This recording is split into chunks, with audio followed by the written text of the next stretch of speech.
Connor here. I'm here with Jamie Stillman from Earthquaker Devices. Hello. Going to be interrogating, chatting, and nerding Interrogating, out. mostly.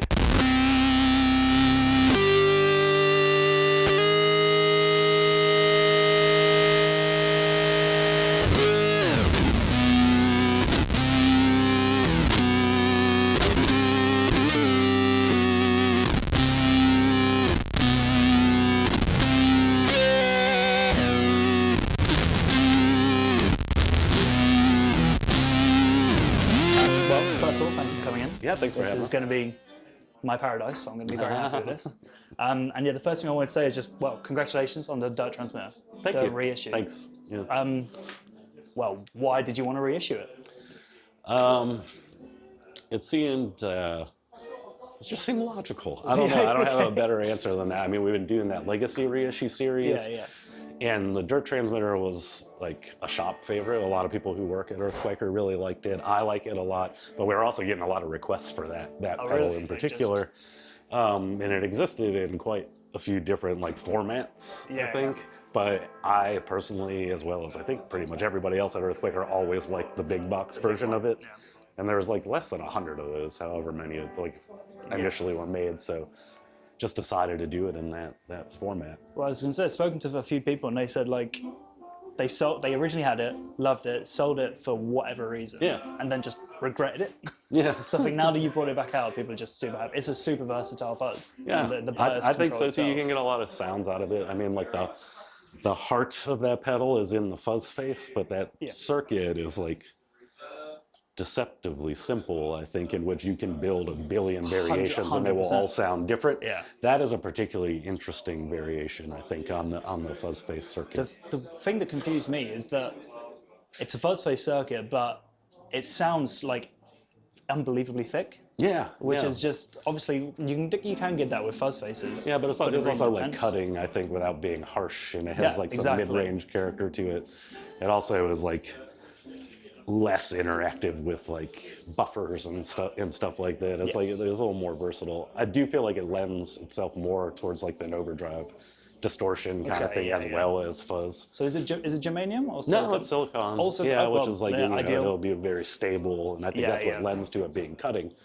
But typically with silicon fuzz face variants, they'll be really over the top distorted, too harsh, I think. Yeah. And this one I think is really nice. It uses some kind of lowish gain. That's the word. Yeah, that's the technical term, lowish gain.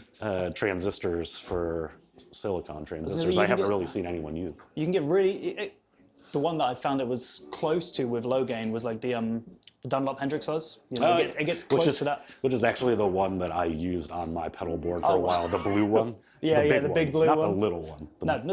The bigger box means big tone. Yeah, of course, more air. Yeah. Well, no, it sounds amazing. Very exciting to have it back. Yeah. And it's is it in limited quantities? Yeah, it was limited to 1,000, and most of them stayed in the U.S. and it sold out. Yeah, there's only a handful that made it over here. Well, there you go.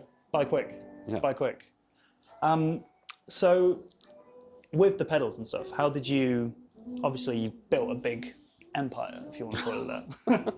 And pedal dynasty. Yeah, exactly. How did you get into it? Did you start the simple way by modding a few things, or was it? I've really never modded very much. I've modded 2 pedals, I think, in my life. Okay. A Boss DS1.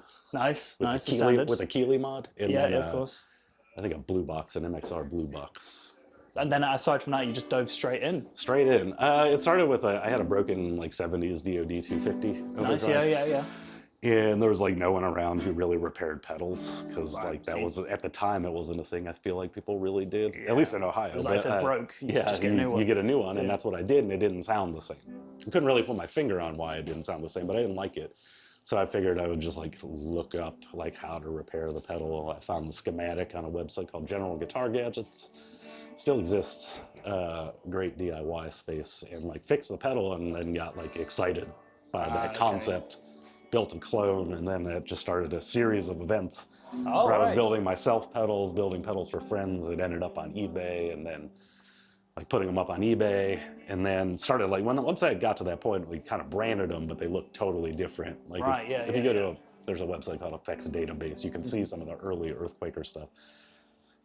doesn't look the same, but it has some branding. And then it was kind of like a quick rethink of like, should probably have a brand identity and start over. Identifiably you. Yeah. This is, I think you can tell it's an Earthquaker immediately. It's the same with like Walrus has their own kind of style. JHS has their own style. So I think you've got it that, pretty bang on. Everyone has done a good job at creating their identities. I think they like, even with Earthquaker, like when we stray, like when we do like the artist pedals, like the Sun pedal is a great example of that. Yeah. Like it doesn't follow our format. It breaks almost every rule, but it still looks like an Earthquaker you. Yeah, pedal. you somehow put it in that it's just, you can tell. Yeah. But yeah, after that, going back to the beginning of it, like then it's probably like selling pedals on eBay and Harmony Central, and then before I knew it, it was like, oh, just growing. We have a business. Well, that's economic growth, and it's the best way to do it. Yeah. So this is just a quick side note for me. Is there any artwork that you'd like was your favorite for your pedals? Like ones that you're particularly happy with? Well, I like them all. I mean, yeah, they all look amazing. I mean, for me, I've loved the Data Corruptor just because it looks how it sounds. That's the best way I can describe it. Is if you look at it. Honestly, it is also one of my favorite pieces of art for multiple reasons. One, it's we had the same artist doing artwork for a very long time on our pedals, and like I did all the art on the very early ones, and then this was one where me and our artist Matt Horak split. So he did the lower half, like the geometric half, and I did the upper half. Okay, which is a little bit more 60s lab looking. Yeah, I was gonna say it looks kind of like you've taken like an old school synth. Yeah. And just like you looked at that, like you want to turn the knobs. Yes. Because it's just all and labeled. That's what I really was going for with that, like try to create this kind of scientific control panel. Yeah, it's that thing that you want to touch it. Yeah, exactly.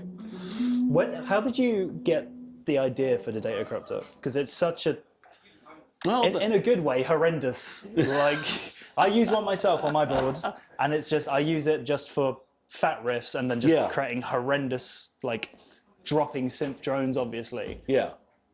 Where? How? Well, like, the concept of it is, I mean, I think its roots are, we have a pedal called the Bit Commander. Yeah, I think its roots are in that. But there's a pedal that existed, another phase lock loop pedal, PLL, called the Schumann PLL. Mm-hmm. Yeah. And it's it's like a cult classic pedal. There's not very many of them. I don't know if they weren't very reliable pedals to begin with, and I don't think they were very controllable either. Well, I mean, that's why people loved it. Yeah. I mean, it was significantly less controllable than this, but same vibe. But the whole thing kind of came from kind of like a circuit cookbook that was much older than a Schumann PLL. Right. Yeah. And it was like, in its most simple form, it's tracking a monophonic oscillator with a guitar. Yeah. And then you're dividing the frequencies or multiplying the frequencies.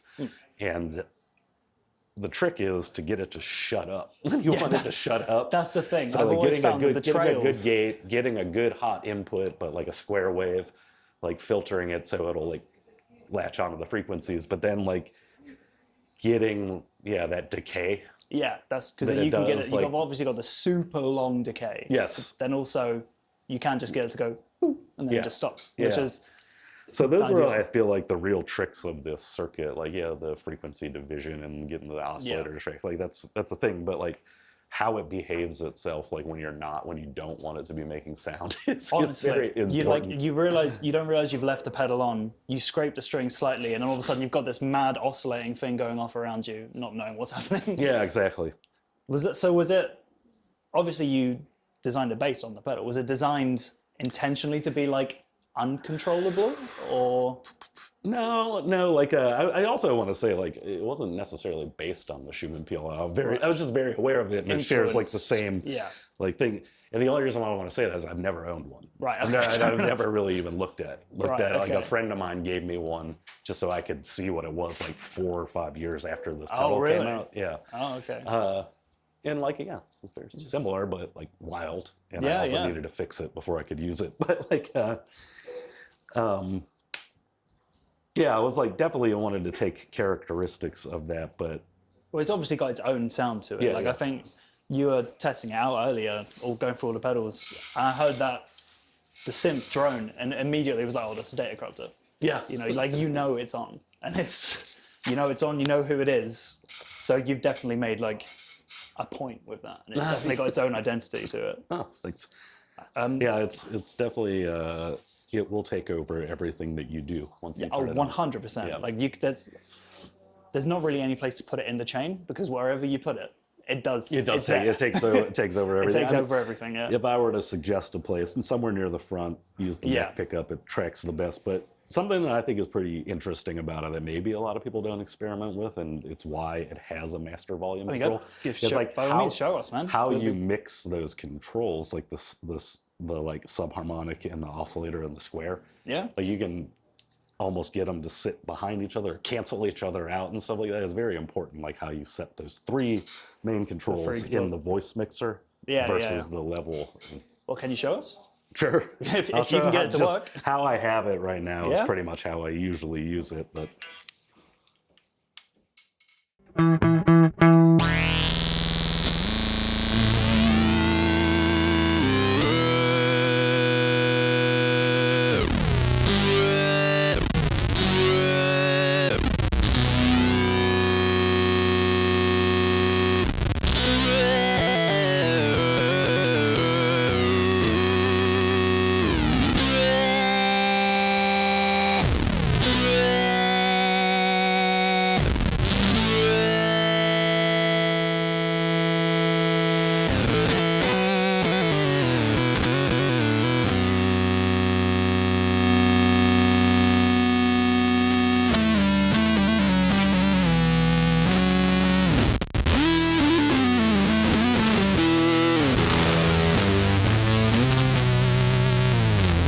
See what you mean?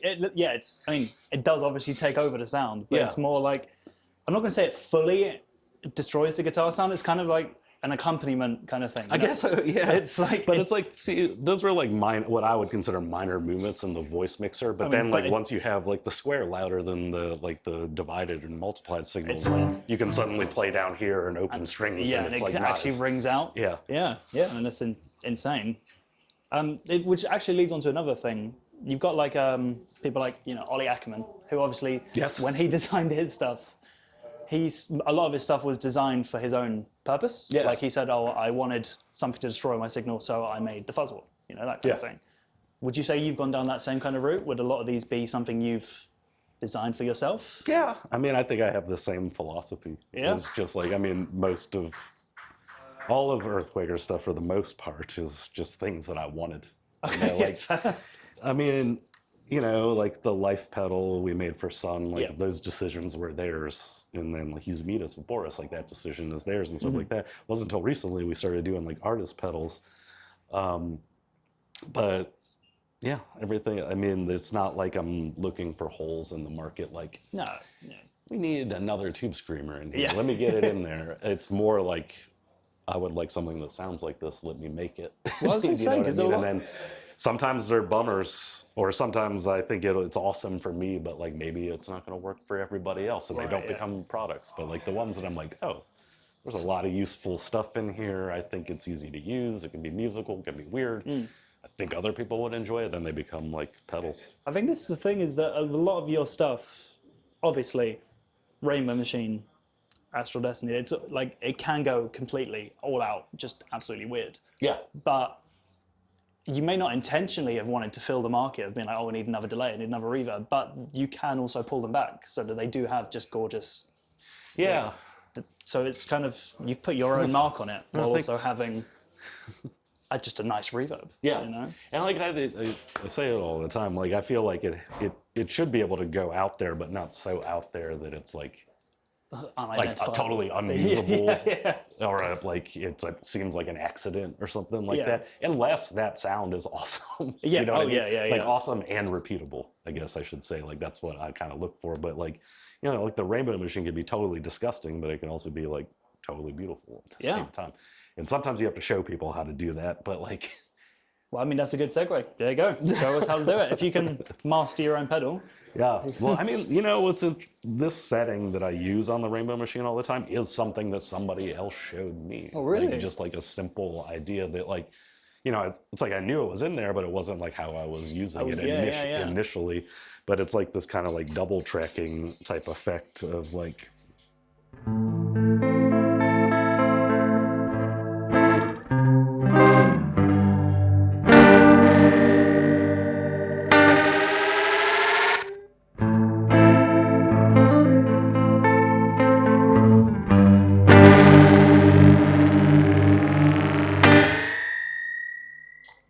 Wow. Yeah.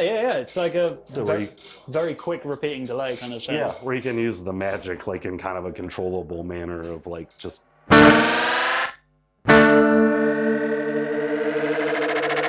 Yeah.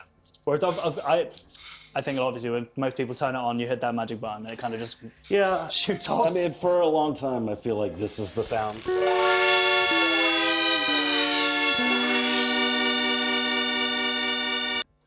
And that has a place. I mean, yeah, exactly. I think that's but the it's main not all thing. it does. No, but I would say, without sounding too objective, that's the thing that draws people in to the Rainbow Machine. Yeah. But then obviously you start dialing it back and you say, oh, it does normal. It does normal things as well. And you know, it's also kind of a pitch shifter-ish type thing. It's a little bit of a delay. It's a little bit of a chorus.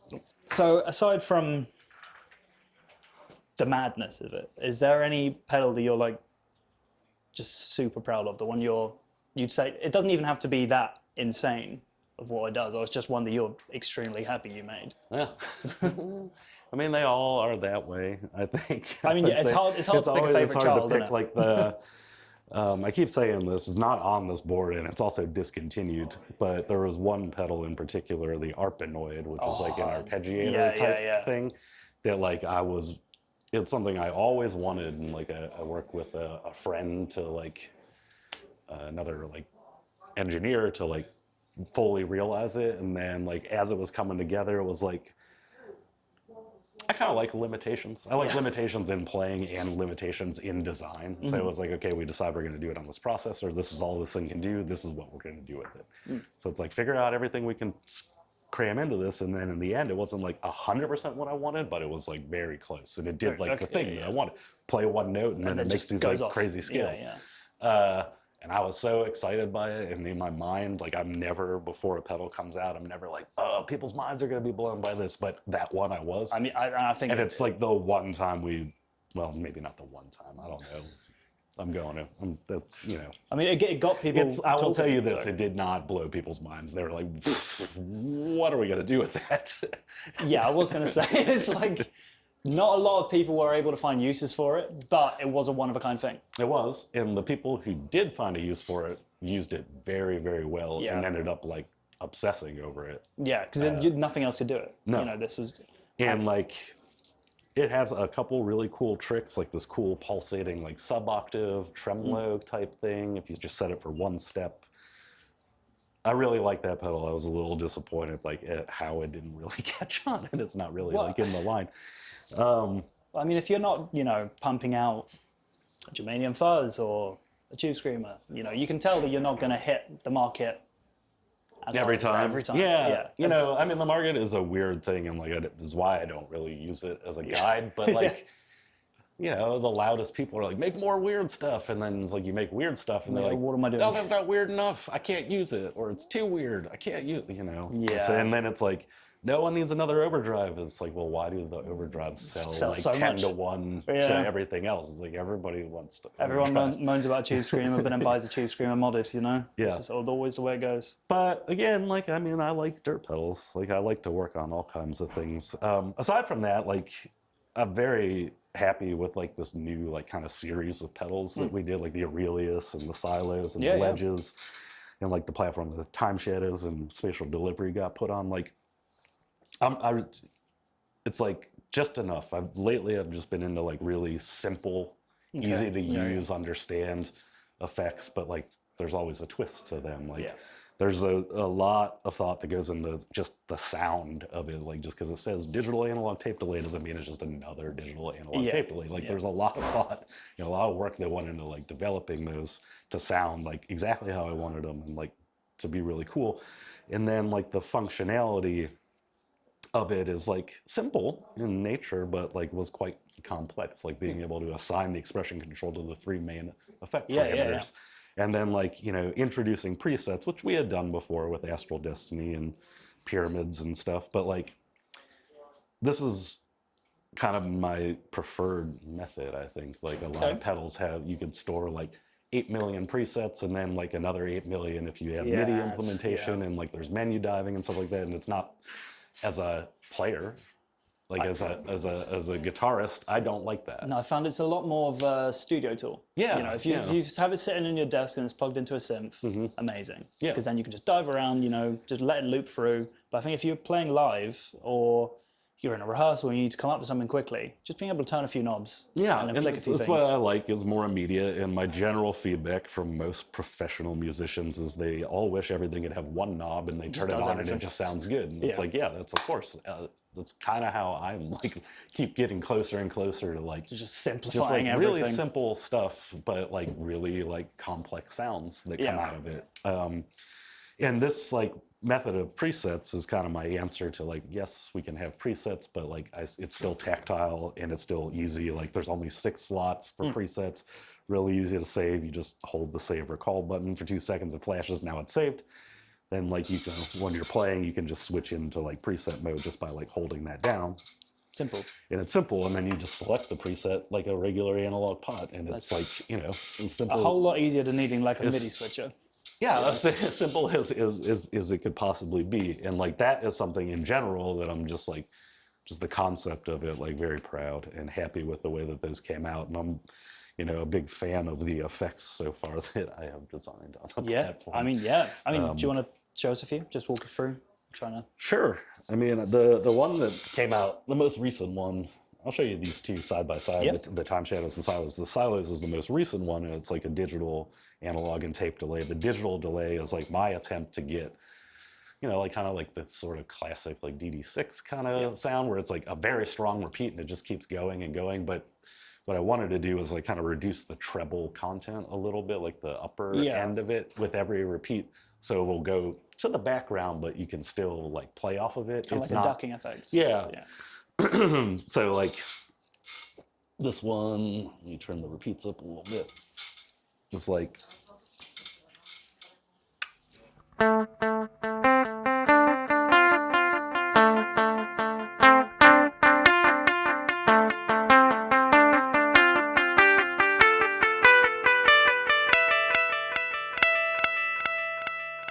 So it's like they're still strong, but they kind of immediately go to the back if you bring up the repeats a little bit. Like.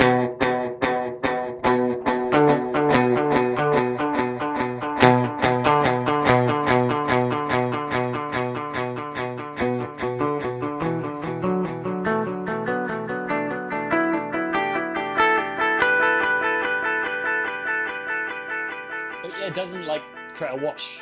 Yeah. And it's still playable. It's kind of, the taking off the treble kind of gives it that like analog. Yeah, it has like a little bit of an analog feel to it, but it still has like the strength of the digital delay. And you can tell it's not modulating and decaying in the background. Yeah, exactly. So it's ideal, and but it's still playable. And then the analog delay in the middle is based after what is my favorite analog delay pedal, is the KMD analog delay. Sorry, it's going to start self-oscillating. It was actually the first pedal I ever bought, KMD analog delay.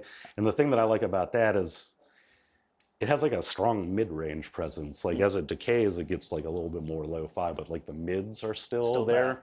So it's still like, it kind of creates that like washy cloud of like. Well, that's what people love from of kind of like reverb underneath.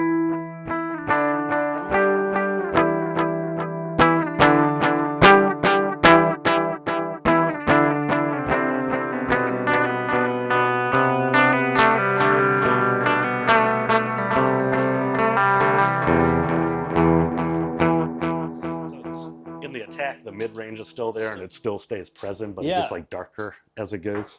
Yeah, it sounds analog, but it doesn't like before, it doesn't overtake everything, Yeah. but it just creates like a nice little, like you said, smooth underlayer underneath.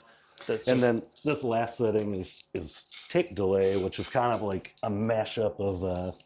I'll get that later. The tape delay is kind of a mashup of 3 tape echoes that I really like a lot. The EP3 and EP4 echo plexes, and then the roll-in space echo. And then these 2 oil can delays. They're not really necessarily delays, but in an archaic sense, delay. The Telray add an echo and the organ tones.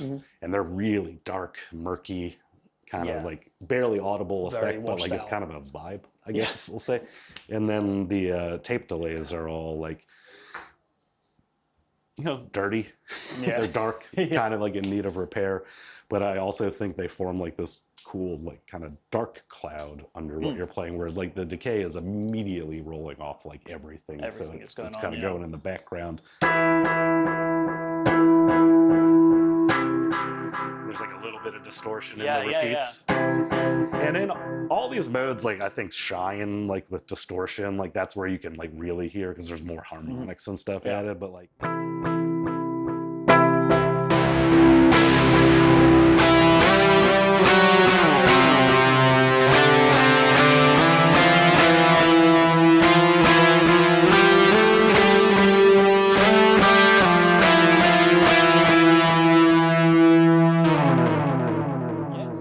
that mode kind of has like a the repeats have, I don't know exactly how the best to describe it. It's like a life of their own. You can hear them punching back in. Yeah. It's not as it does have a smooth repeat, but when the repeat comes back in, it's like letting you know it's there. Whereas the others seem very in the background. This one is very much and there. I think of this mode in particular, it's like when you're playing, it's just kind of an atmosphere around the note, but the second you stop playing, all of a sudden the repeats are back. Yeah.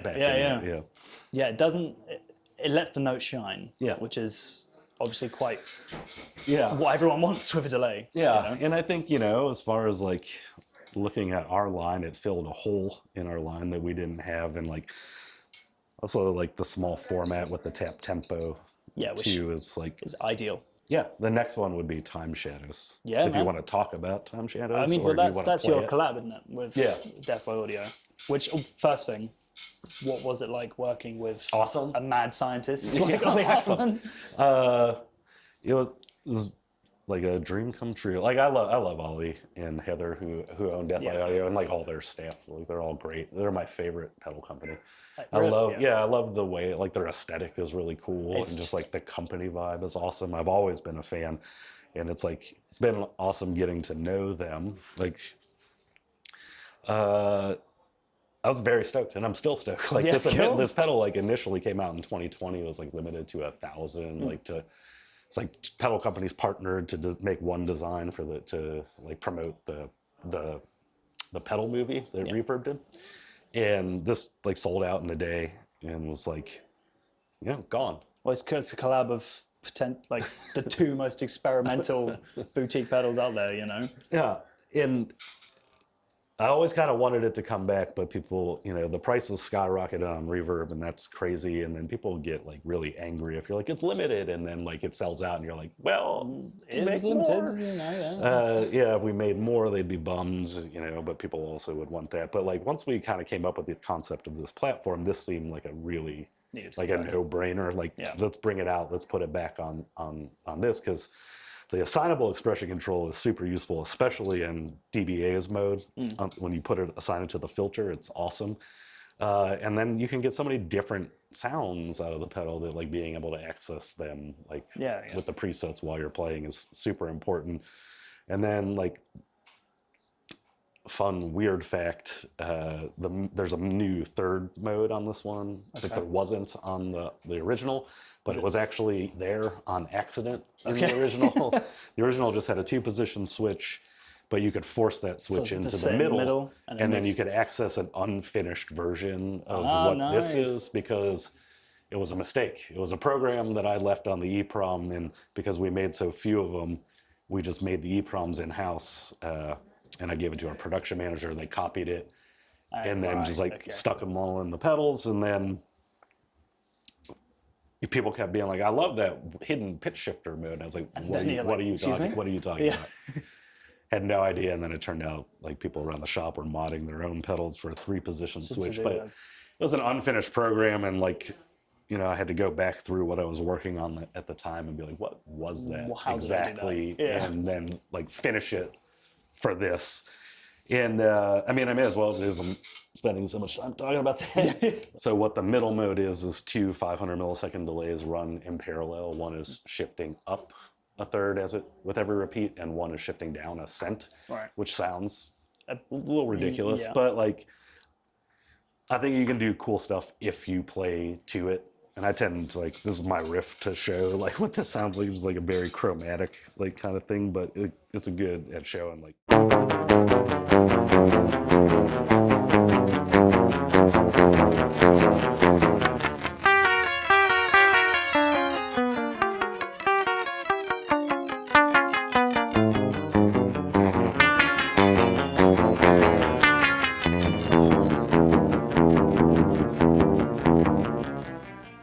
Right, yeah, you kind of have to play to it. Yeah, it's not like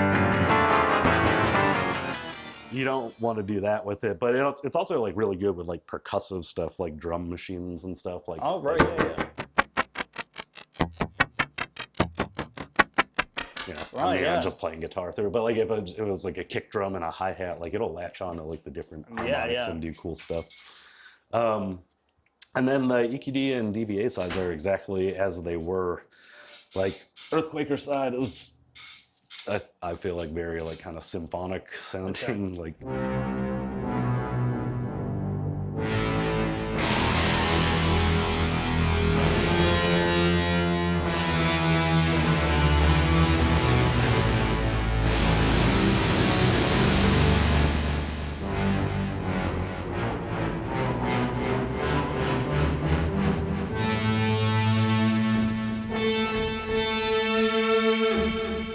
Trumpet. I'm loving it. I like when you turn the delay all the way off. It's like bowed.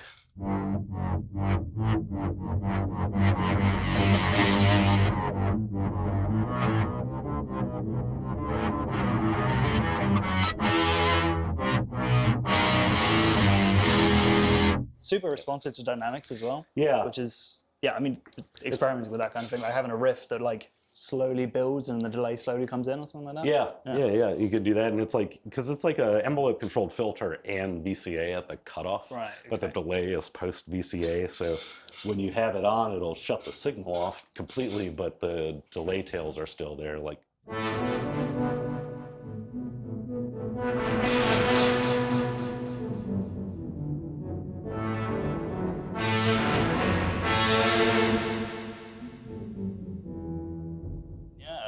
That's cool. And then the DBA side is wild, as you might expect. Of course. Like, I'll show you filter full all the way up because it's like a delay sound I really like.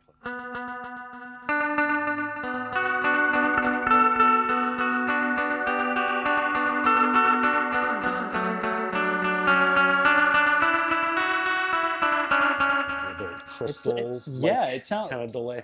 It's like the delays are being repeated for a very, very small tube or something. Yeah, It's like very, very pointed on that filter. And then like as you turn it back, it's like.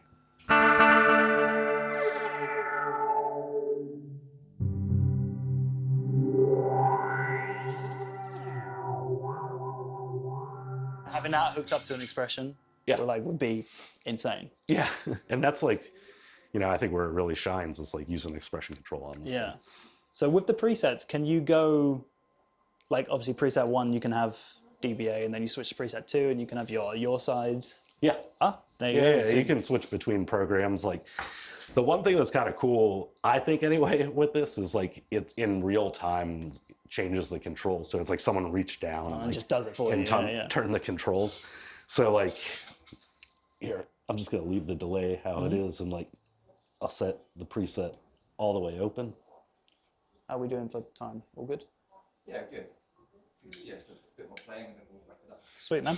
And that, oh shoot.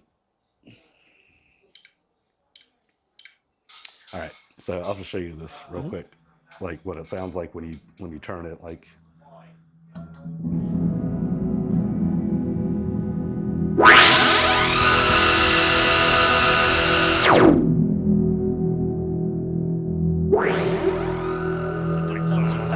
like someone's just reached out and grabbed your pedal. Yeah. Yeah.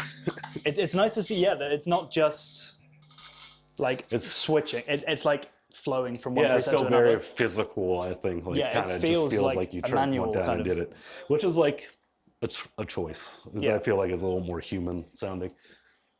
Well, I mean, okay, so we haven't got that much longer to go, but I'd be annoyed with myself if I didn't hear the drives. I'm a massive fuzz nut. Okay. I love fuzz. It's my favorite thing. And the His and Me test is one of my favorites. Oh, thanks. It's Yeah. huge, and I'm just happy with that. What would you say is because obviously you've got the plumes, which is like arguably your most popular pedal? I'd Yes, say. it is. It's Yeah. our best-selling pedal. Would you say you use it in a conventional sense? Yeah. So just what are you using it for? The plumes is kind of like my like for the last few years, just like my main go-to. Is it on your board, overdrive, like yeah. everything you use? Yeah. Okay, And sick. it was like, even before it came out, I was using the prototype that I initially built, like way back when, before we had another Tube Screamer-ish pedal called Palisades. It's like a very elaborate I thing. love Palisades. And I just use it like this. It's mode 1. I mean, the gain is all the way up. With my amp, I get away with the tone control more like around Yeah. like 11 o'clock, but otherwise, like.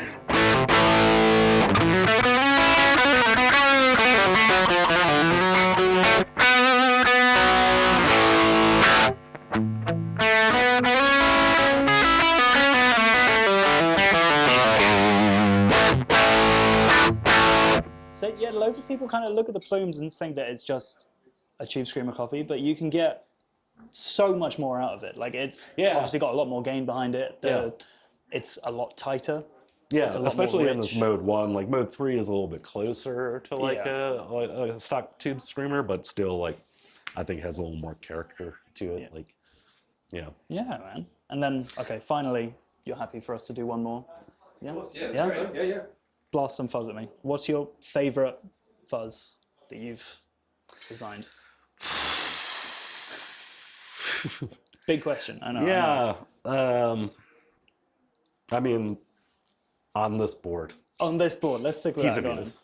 Here's a menace. Good Yeah, man, like good man. I love the sound of this pedal, and like, you know, it's based on Wada from Boris's Elk Big Muff Sustainer. Like that's what it's a sonic recreation of it, and it sounds just like that pedal, except for it's got more output. Yeah. But I own the same pedal and in mine sounds nothing like hers. Like hers has Really? this like really nice, like mid-range like growl to it, which you don't typically get in a Yeah. circuit like this. Yeah, I found that I've gone through a fair amount of like vintage Big Muffs, and it's the same thing that some shine like a diamond. Like they actually have mids. They've got like a weird amount of definition to them. Yeah. And then you play some, like my Black Russian. It's just mud, but it sounds amazing. Yeah. You know, so I think it varies depending on what you want it to be used for. Yeah. And I think this one, like, really, I don't know, it's got a really nice sound, especially in the mid-range, which is not something you would typically say with a circuit like this. Yeah, well, go for it, man. Show us some. Yeah. I mean, I like doing just like the...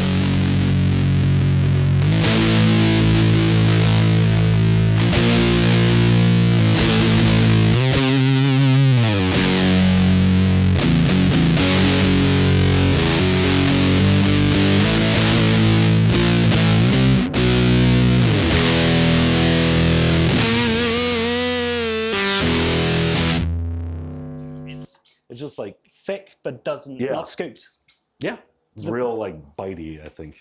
Could I get some of you using the tone control? Because I know that's like with Big Muffs, obviously, when you use a tone control, it's simulating adding bass and treble. You know, it's not actually... It's not really like you know what it is interesting. Like a good majority of the tone control on most Big Muff circuits, and this is no exception, is too dark. Yeah, I think 100%. but it's like necessary for the low end content that gets added to the treble side of it, because it's really a high pass and low pass filter that you're kind of crossfading between. But like this one, like this is where I like to set it. It can get very bright and it can also get very, very dark with this thing. But I'll show you.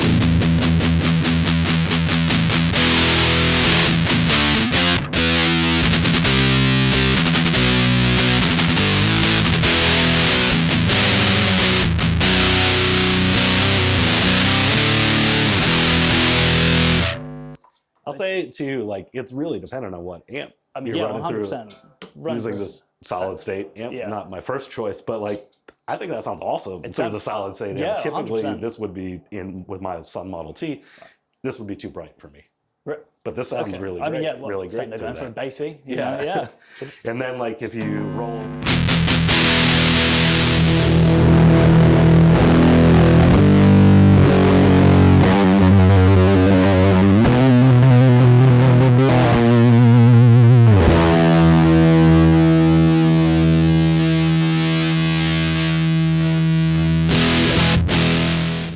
Even then, it's not too dark, and I think when it got to the treble side, it wasn't too piercing. like No, you no. normally get. I think it's got a good range. Like the dark side is pretty dark for my. It's like Yeah. Black Sabbath underwater, Yeah. but like still good. It's useful. Like it adds a good low frequency content to the treble side. I Yeah, think. Like yeah. It's not a really it's- interesting tone control. It's not losing the treble. Yeah. It, like you can still tell that there's some there. Yeah. But it's And in this process, like I was just trying to recreate her pedals functionality like exactly like if Right, I were yeah, to yeah. like work on this and redesign it, I would probably add a little bit more mids back in, Right, yeah, into the yeah, of course, into of course. the bass side of it. But yeah, I think it's a really cool pedal, yeah. I mean, it sounds huge. and it's been my kind of go-to like high gain fuzz pedal since Game. we put it out. Yeah. Well, yeah, it's been a storm. Everyone loves it, and it's normally the one I recommend if someone says, "Oh, I'm not too much of a fan of a big mouth." I'll say, "Well, here's a me. Try that. Yeah, that's things Thank you. Big Mouth doesn't have." Thank Awesome. you. Yeah, This has thank been you. amazing, and it's been good to nerd out for a good, probably 5 hours. Yeah, it's been Thanks, man. about 5 hours. Amazing. Wow, thank you so much, man. Yeah, thank you.